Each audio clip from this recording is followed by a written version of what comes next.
All right, so you want to dive into the Four Noble Truths? Okay. We're going deep with Ajahn Sumedho. Really interesting takes on suffering and desire. Yeah, his writing is very accessible. You know how everyone's always on about, like, life is suffering? Well, get this, the first noble truth is about suffering, but it's not that simple. Right. He actually cautions against oversimplifying it. Exactly. That word dukkha, it's not just suffering, it's more like things being incapable of satisfying. Ooh, I like that. Yeah, think about it. Even when something's good, you still want more. Totally. Like that story, right? When Ajahn Sumedho's in the Swiss Alps. Gorgeous scenery, but he's trying to devour it all with his eyes, ends up exhausted. I remember that. Most people wouldn't think suffering and the Alps go together. Exactly. But it's that feeling, you know? Never satisfied. That's the point. It's so easy to blame external things for that feeling. Oh, tell me about it. But he's saying the real culprit is our reaction. Oh, interesting. Even torture, right, obviously extreme example, but he uses it to make a point. It's not just the physical pain, it's the mental stuff we create around it.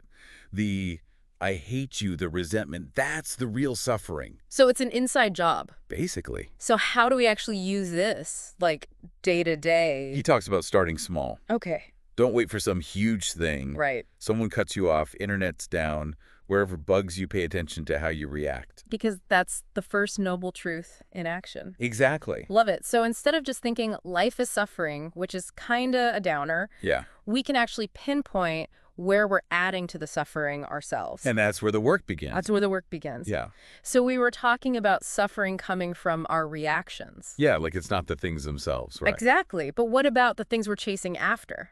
The desires. That's the second noble truth, desire itself. And I'm guessing it's not as simple as desire's bad, don't do it. Not at all.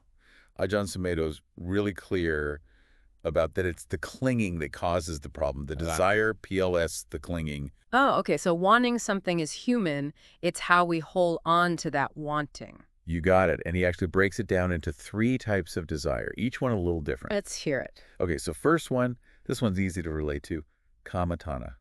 That's Yeah. your sensory pleasure desire. So, like, that second slice of cake, even when you're full? Exactly. Or that song you got to play on repeat, even though you're kind of sick of it. Been there.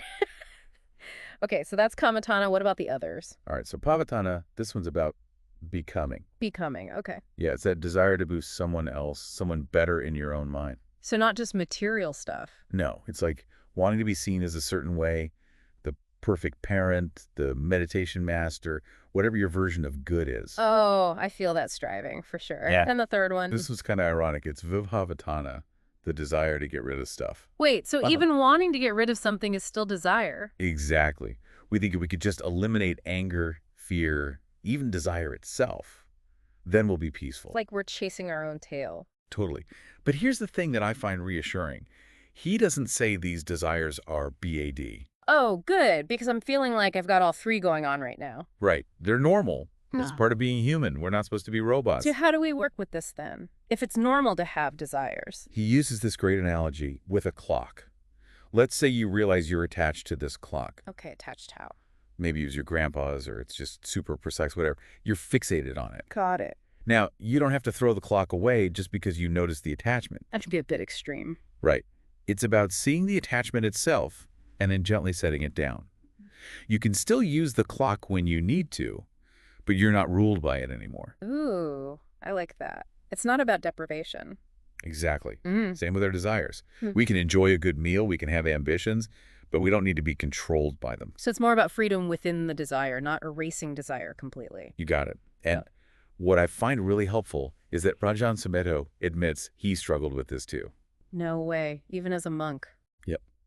He talks about spending years in the monastery, realizing how much he still wanted approval, to be liked. That makes it so much more relatable, you know? Like, even someone dedicating their life to this still grapples with it. Exactly. Yeah. It's a process for everyone, and I think his honesty makes the teachings even more powerful. Yeah. You know? Okay, so we've covered the first 2 noble truths. There's suffering, and it often comes from clinging to desires. Yeah, it's a lot to take in. But there's good news, right? There's a way out to that cycle, and that's where the third noble truth comes in cessation. People hear cessation and they think it's like instant bliss, problem solved. Yeah, like hitting the off switch for suffering. Right. But Ajahn Sumedho is really clear it's not that simple. So what is it then, if it's not just this blissful state we achieve by being good? Well, he tells this story about when he started meditating. Right. For the first 2 months, he felt more angry than ever. Turns out he'd been suppressing it all those years. Wow, so sometimes we have to actually face the messy stuff, not just wish it away. Exactly. And, he found that by going through those feelings, really experiencing them, he could finally let go. It's like that saying, the only way out is through. Right. But there's an important difference. He brings up cessation versus annihilation. Okay, what does that mean? We often want to just destroy the parts of ourselves we don't like. Oh, I feel that. Like they're just flaws to be erased. But that's not cessation. It's more about recognizing those parts are impermanent too. They come and go, like everything else. He compares it to a fire burning itself out. We don't have to suffocate it, just let it run its course. That's a good image. Yeah. So we're not trying to become some blank slate, emotionless. Exactly, and this leads to a concept he talks about, the empty mind. Okay, now I am picturing a blank slate. Think of it more like space, free from that constant clinging and pushing away. So there's still stuff there, thoughts, feelings, but we're not so merged with them. You got it. And he says it's in that space where true peace can arise. Which brings us to, naturally, the fourth noble truth, the path. If the first three are like the diagnosis, this is the treatment plan. Kind of. But it's not a to-do list. It's more like all these aspects working together. Yeah. This is the Eightfold path, by the way. Right. Understanding, right action, all that. We're not going to go through each one now, but what's the overall vibe? He says it's not just about thinking right. It's about cultivating a heart that's free from clinging. So it's got to go deeper than just our heads. Right? Yeah, exactly. It's about how we be in the world. Yeah. And the best part is, you don't have to be a Buddhist or some enlightened master to benefit from this. It's for all of us, right here, right now. 100%. Just start where you are. I love that. So as we wrap up this deep dive on the Four Noble Truths, think about what resonated with you. Where do you see these truths playing out in your own life? Because ultimately it's about taking these teachings and making them your own. Exactly. Thanks for diving deep with us.